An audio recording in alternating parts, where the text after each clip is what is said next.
en la histología de las glándulas salivales, cómo están conformadas las glándulas salivales, los acinos mixtos, serosos, mucosos, los conductos, conductivos y conducto excretor, etcétera, ¿no? Ya está. Luego, los tumores de glándulas salivales, vamos a entrar.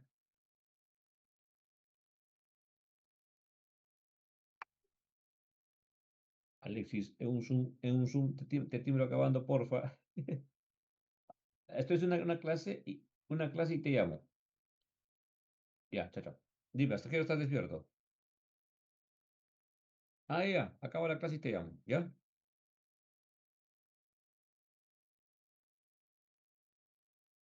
Ya. Ahora te devuelvo la llamada. Gracias, Alexis. Ya. Bueno, entonces, yéndonos ya a los tumores en sí, el 3 a 6% de todos los tumores de la región de cabeza y cuello corresponden a los tumores de glándulas salivales. 3 a 6%. El 8% en niños, son tumores benignos generalmente en niños. El 60-80% de los tumores nacen en la parótida, eso es en general. El 8 al 10% en la glándula submandibular, el 15 al 27% en las glándulas salivales secundarias menores o accesorias. Estas estadísticas van a variar de región a región, sin embargo, mantienen esta estadística, ¿no? En orden de frecuencia, primero parótida, submandibular y glándulas salivales secundarias. Los tumores de glándulas salivales menores se van a localizar en toda la vía aéreo-digestiva superior, paladar, lengua, mejilla, labio, antro, fosas nasales, encía, laringe, suelo de boca, etcétera, etcétera, etcétera. Toda la vía aéreo-digestiva superior.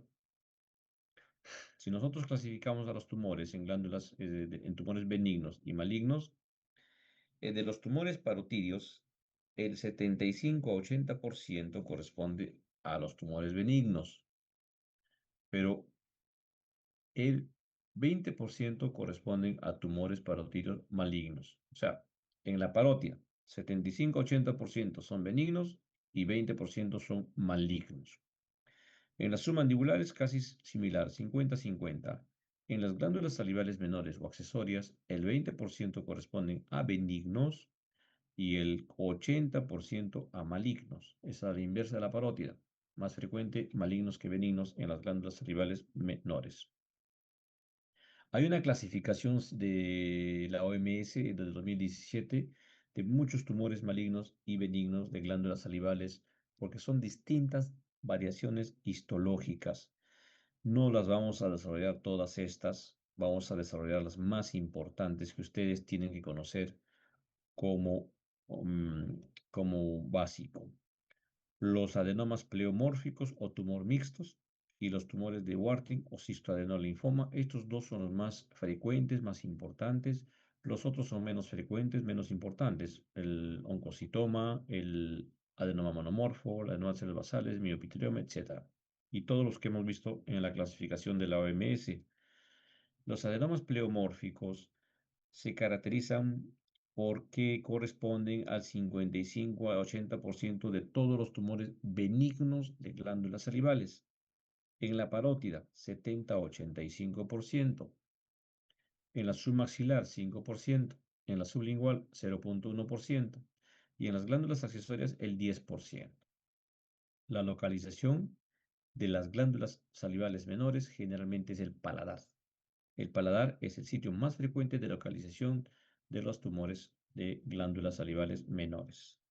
Características del tumor pleomórfico: asintomáticos, crecimiento lento, generalmente en el sexo femenino, no se sabe por qué, entre los 40 a 60 años y generalmente en la parótida superficial. Recuerden ustedes que la parótida tiene dos lóbulos, superficial y profundo. Entonces, este se forma en el lóbulo superficial. Pleomorfismo. ¿Por qué se llama pleomórfico? Histológicamente hay una gran combinación de células epiteliales, mioepiteliales, mesenquimatosas. Todas estas van a estar envueltas por una pseudocápsula o una cápsula fibrosa y por eso se llama pleomorfismo.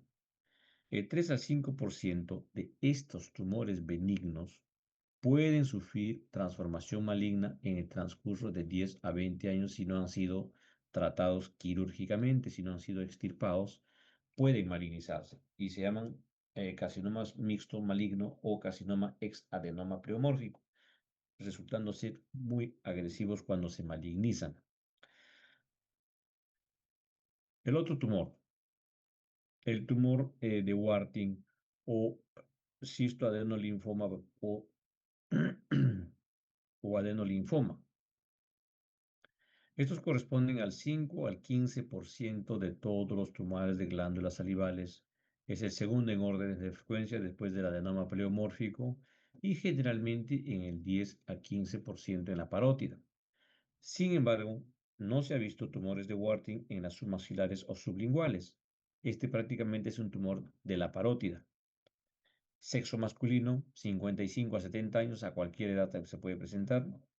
Generalmente se localiza en el polo inferior de la glándula parótida, que puede ser unilateral o puede ser bilateral. Ahora, se le llama adenolinfoma o cistoadenopapilar linfomatoso porque histológicamente encontramos un gran estroma linfoide con mucha cantidad de folículos. Esto puede llevar a confusión a los patólogos y diagnosticar un linfoma. Entonces, le hacen estudios de inmunohistoquímica para descartar linfoma y quedarse con el diagnóstico de tumor de Warthin. ¿Ya? Y otra característica importante de este tumor es que son tumores quísticos, contenido mucoso, quísticos. Los tumores malignos, al igual que los benignos, hay muchos nombres también, muchos nombres, pero vamos a estudiar dos importantísimos, el mucoepidermoide y el carcinoma adenoide quístico o cilindroma. Los otros, carcinomas, adenocarcinomas, carcinomas de células acinadas, tumor mixto maligno, carcinomas de células escamosas, también son poco frecuentes y no vamos a desarrollarlos. Entonces, el mucoepidermoide. 25 a 35% de los tumores malignos de glándulas salivales es mucho más frecuente en la glándula parótida. Y en la submaxilar puede ser, también se presentan los mucoepidermoides. 60 a 70% en la parótida. En la cavidad oral también se presentan los mucoepidermoides, 15 a 20%, o sea, esos corresponden a glándulas salivales menores. Y se pueden originar en las células de los conductos salivales que tienen un gran potencial de desdiferenciación.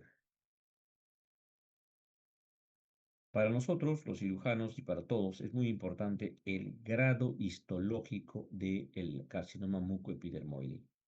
Histológicamente se clasifican en tumores de bajo grado, de intermedio grado y de alto grado.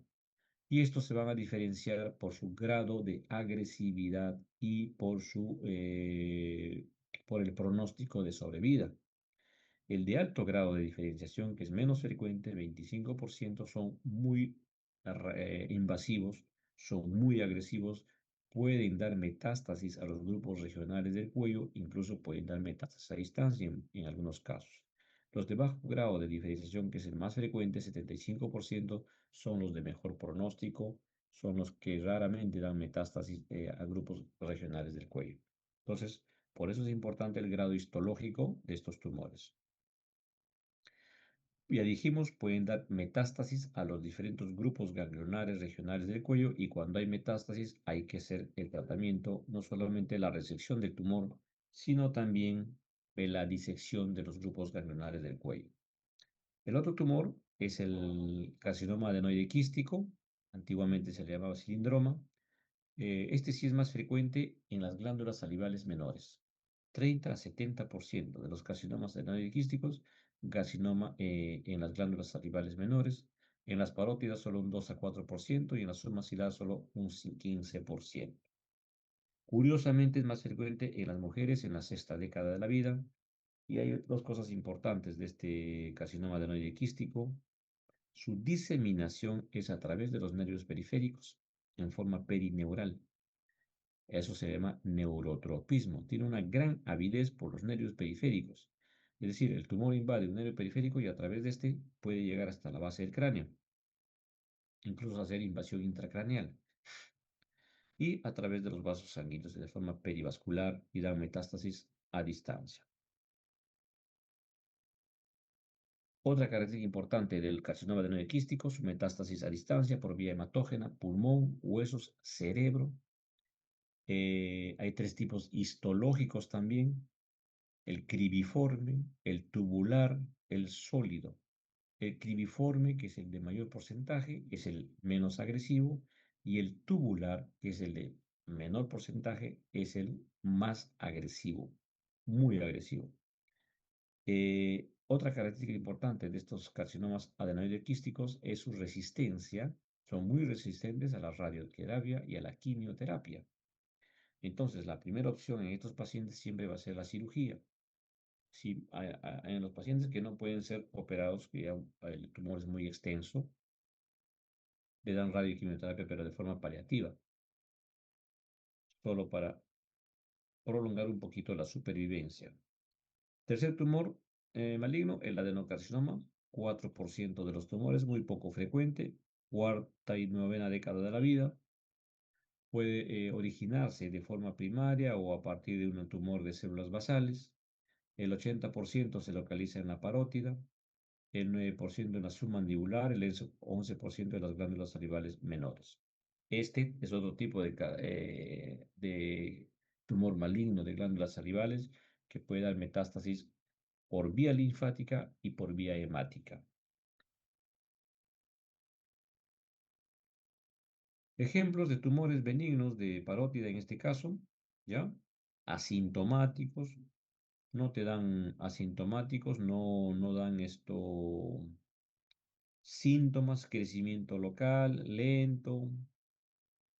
Algo importante, estos tumores benignos no afectan el tronco ni las ramas del nervio facial, no produce parálisis del nervio facial.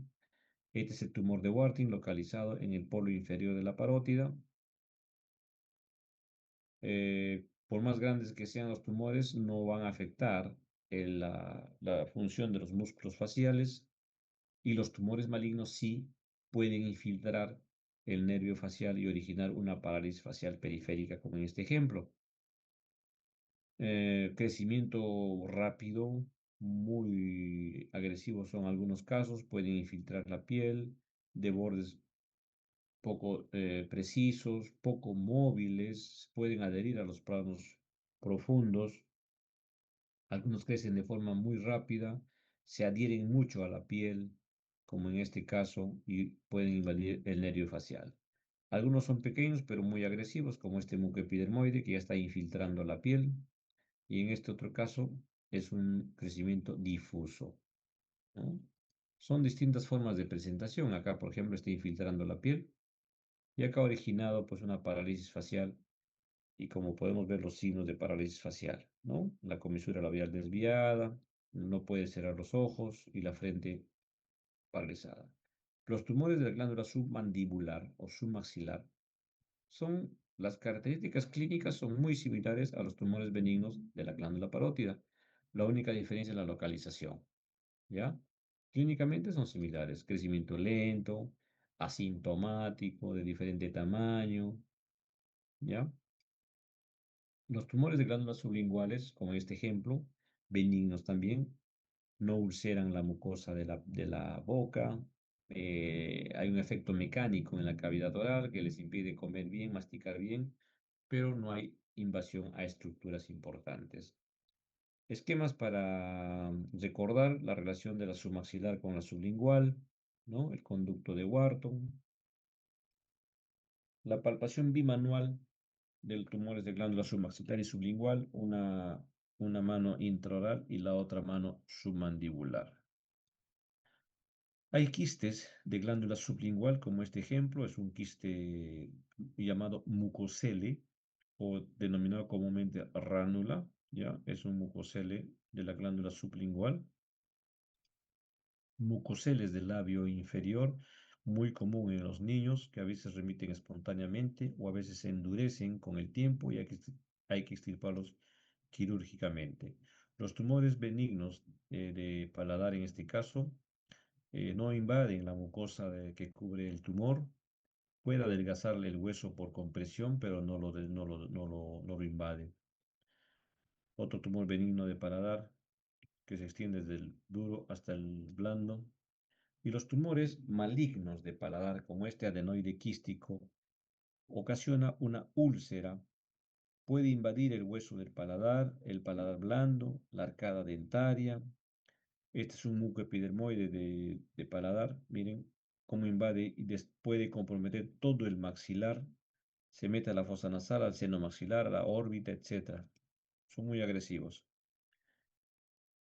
¿Cómo hacemos el estudio de los tumores de glándulas salivales? Pues con imágenes, en primer lugar, la ecografía, un examen común, rápido, simple, nos va a dar las características del tumor, tamaño, cápsula, no cápsula, contenido líquido, sólido, si hay ganglios alrededor, etc. La tomografía y la resonancia lo usamos mucho en tumores, sobre todo malignos o en tumores muy grandes, para poder ver la extensión y la invasión de las estructuras adyacentes de los tumores, para poder planificar bien la cirugía, ¿no? Hay que ver las tomografías para ver hasta dónde se extienden y qué estructuras comprometen para planificar una cirugía. Esta es una resonancia donde nos está mostrando, por ejemplo, este tumor gigante, ¿no? Este es un tumor gigante que nos está mostrando que se está metiendo al espacio parafaringio y a bomba en la orofaringe. Entonces, eso.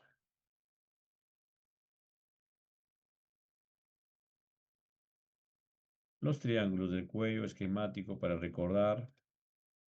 El otro estudio que hay que hacer es la biopsia aspiración con aguja fina, con guía ecográfica, que nos va a hacer el diagnóstico de si es benigno o maligno. Muchos citopatólogos expertos nos van a informar incluso ya el tipo de tumor, mucoepidermoide, adenoma pleomórfico, etcétera, pero en algunos casos es difícil de hacer el diagnóstico histológico, porque este es un diagnóstico citológico. Lo que se aspira son células, no es tejido. En cambio, el otro, el diagnóstico histológico vendría a ser la biopsia quirúrgica, biopsia incisional, donde obtenemos ya tejido y podemos hacer un diagnóstico histológico. Acá hay una pistola que ha sido creada para el uso de la biopsia aspiración con aguja. Y finalmente la cirugía.